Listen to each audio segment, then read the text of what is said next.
Alright, welcome back to episode 13 of the Planet Zoo Experience, and today we are going to be going over one of the cutest and, in my opinion, one of the best animals to have in your zoo, the Arctic fox. Now, a lot of people are not that familiar with the Arctic fox. You may have seen it in cartoons or in some other form of media, but really not quite sure what they are. And today we will be going over them while I explain a good way to make them a nice, compatible exhibit for them. Now, currently what we're doing is we're setting up the blueprints so that we can have a general size and shape and give us a rough estimate on how we are going to be working this exhibit to make it not only enriching to the animal, but also aesthetically appealing. Now, due to the frigid conditions that these animals live in, being in the Arctic Circle, consisting of northern Alaska, Canada, Greenland, Iceland, Norway, Sweden, Finland, and Russia, we are going to have quite a chilly experience with this exhibit, unlike many of the others that we have done so far. And such, we will only really be able to work with the taiga and tundra biomes through the game. However, we are going to do what we can to make what little that we have access to as beautiful as possible. Now, first thing we're going to do is we're going to set up the glass so that we have the one-way viewing point. That is a great way to stop the animals from becoming stressed from being viewed and seeing too many people, and still giving us a nice vantage point. Now, while I work on the stone structure, let me tell you a little bit about the animal in question.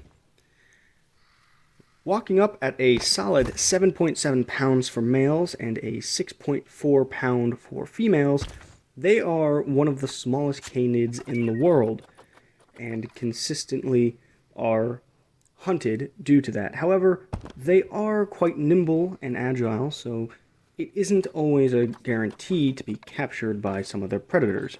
Their predators consisting of the Arctic wolf, polar bear, wolverine, red fox, and pretty much any other predator you could find in that section of the Arctic Circle.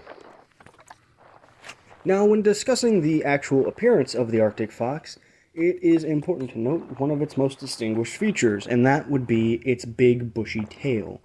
Now, the reason it has this large bushy tail, other than the usual reason of balance when it comes to tails, they will actually wrap themselves up with it, covering their face as a blanket to keep them safe from the wind and the cold.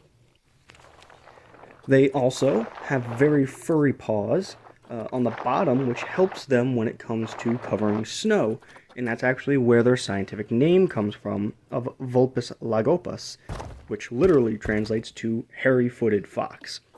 Now, there's more than one way that they stay warm in the Arctic Circle, and not only is it having a thick, warm coat, they also will build their dens, like I am setting up here, to face the sun. That way, the maximum amount of heat can enter the den and keep them all nice and comfortable. However, it is also important to note that nice and comfortable is probably not the same to them as it would be to one of us. As a matter of fact, they can survive temperatures as low as 94 degrees below zero in Fahrenheit. Temperatures like that would actually put you immediately into hypothermia, and pretty much you would have frostbite within the hour. Now, when they make their burrows, usually it is in the snow, as with many other animals of the area. However, they are skilled diggers and are capable of putting it directly into the dirt when dirt is available. Living so far up north, there's a lot of land that isn't truly land, but is nothing more than a massive glacier or even just an iceberg that they happen to wander onto. Speaking of glaciers, that's going to be one of our big points that we are going to add to this exhibit. We are going to have a melting glacier turn into a waterfall and run right into the exhibit, and we will start with that.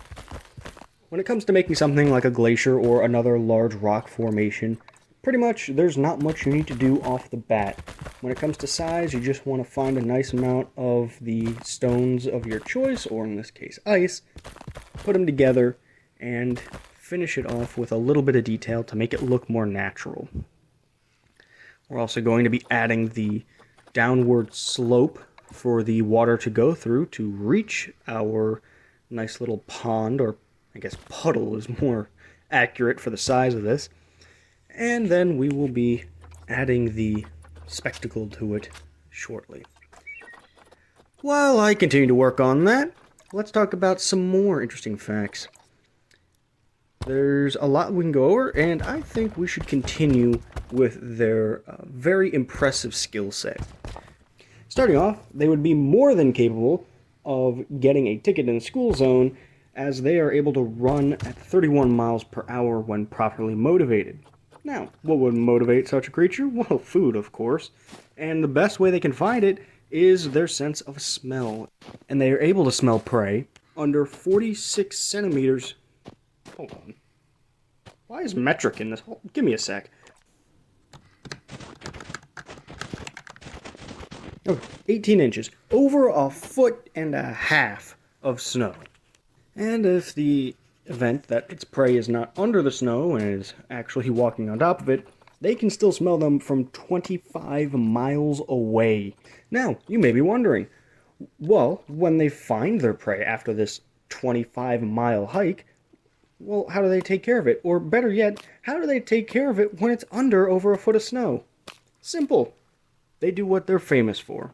Something known as mousing.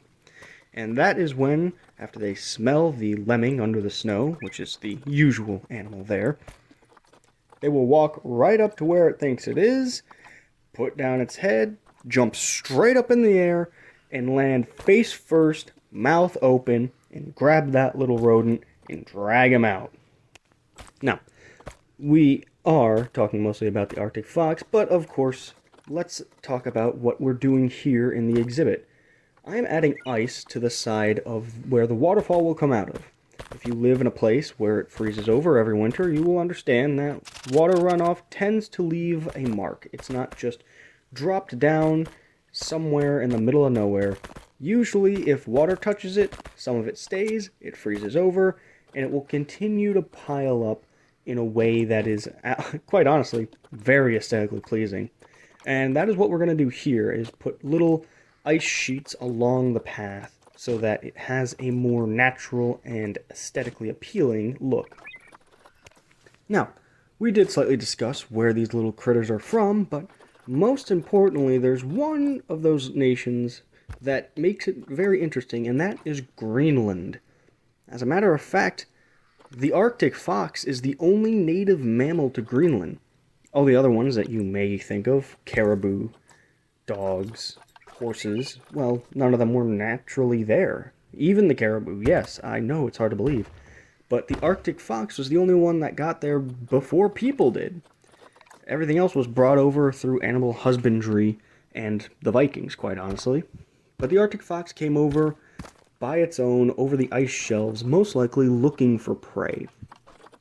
Now, while I made it seem like being an Arctic fox is the best thing since sliced bread, there is one very large downside to being this little creature. Well, there's many, but one of the more specific issues they settle with is that they are the main host of a disease known as Arctic rabies, a rare strain of rabies that really is not quite the same as the usual that you would consider, and as the name implies, is pretty much only found in the polar region. This, unfortunately, makes the Arctic fox the unwilling poster child of the disease. Now, let's continue with our little endeavors here in the positive aspects of this cute little creature. And while many of you may recognize this as a pure white snowball of joy and squeaks, it actually can come in many colors, and most of the time it is completely determined on the time of year. Yes, during the winter they have that nice, beautiful white coat, but when the seasons change, things get warmer, and the ice melts, you will find brown, gray, and all sorts of variants of the Arctic fox, much like with many other animals that live in the polar regions. Speaking of polar regions, I think it's time for us to add snow to our exhibit to give it that nice ambiance. And it's important to note that you really shouldn't put it all in one spot. You should really stick little bits and pieces, make little alcoves that'll have more snow or less snow, or more soil or less soil to make your exhibit more interesting. Now, before we start getting into the cultural section of our video, as I add snow to the top of our exhibit, I am going to be going over a little bit of information about their social structure. Now, Arctic foxes, like with most fox species, are not very social. However, they are known to have large groups when it comes to breeding. No, this isn't some extra fun party they go to. It's actually just two, the male and the female, usually sticking together for as long as their lives allow. They can have up to 20 kits, their babies, at a time. Now, unfortunately, due to the fact that they live in the frigid north, many of them don't really survive that long after birth, usually leaving around 2 or 3. Now, if you were to see these groups all together and see the adorable little babies with their parents, what would you consider a group of these adorable little canids? Well, quite simply, a skulk. You know, like sneaking, or very unhappily walking around an area, you know, like you did when you were an emo. When we were all emos. I can't lie, I was with you there. But before we move on, here we are starting to add the water effects for the melting glacier, and I would highly recommend getting acquainted with different terrain effects or ambiance or scenery effects, because they can truly turn your basic everyday exhibit into something much more appealing to look at. And learning how to work with things that may not specifically be made for the exhibit or the feature you're working with, sometimes all it takes is a little bit of a turn, a little bit of a mending into the rest of the environment to truly get you a nice visual. So, here's actually one of the largest cultural parts that I have found in any of my videos, and man oh man, I apologize already. Some of these languages I am not familiar with, but I'm gonna try. Damn, I'll try. So, off the bat, let's start with the Finnish, the lovely sauna-loving people of the north. In one of the old Finnish legends, the Arctic fox is known to run upon the mountaintops, and with its tail brush up snowflakes while running, and the snowflakes would capture the light of the sun, creating what we know as the aurora borealis, or, in Finnish, the revontulet, or, in literal translation, foxfires. We will be talking about the Dene people of the Northwest Territory in Canada. They have a story of during the Barren Times, when a massive famine was sweeping throughout the world, that the fox, after using its cleverness to find a caribou carcass that the raven was slowly picking away at to sustain itself, would bring said carcass to help save the people, who would then have a celebration and share food amongst themselves. There wasn't much information I could find on this one. However, if you have any information, please leave it in the comments below. I would love to learn more about this story. And of course, when talking about foxes, you cannot leave out the Japanese. The Japanese, especially on the North Island of Hokkaido, have the legend of the Kitsune, which was a white nine-tailed fox that could shapeshift and were messengers of the Shinto god Nari Okami, the divine of rice, sake, agriculture, industry, and pretty much any worldly success. And on the topic of Japan, for the first time in my searches, while looking up information for the animal, I had been recommended VTubers, which, I guess, considering they would be a cultural influence.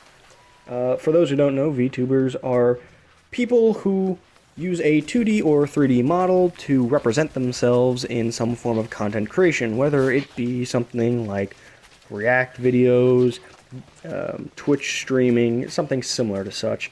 And while I know very little about YouTubers, I do watch some of them rarely, and I will list off a few Arctic Fox VTubers, and let's just say I am not looking forward to reading some of these names. Yukitsune Mifu. Haven't heard of her, but she was one of the first ones that came up, so, you know, maybe she's your type. Shirakami Fubuki. I really hope I'm not saying slurs or something. God, I'm so bad at Japanese. And, Smugalana. Yeah, that one I know of. Bolshoi fanat. But I think that's going to be the end of this video before I make myself look even worse for being completely incapable of speaking other languages other than English and Spanish. Thank you for watching. I hope to see you back here next week where we talk about the Arctic Fox's big brother, the Arctic Wolf. And please remember to take care of yourself, go outside when you can, enjoy the world, and find pleasure in the simple things in life. All right. Thank you. Goodbye.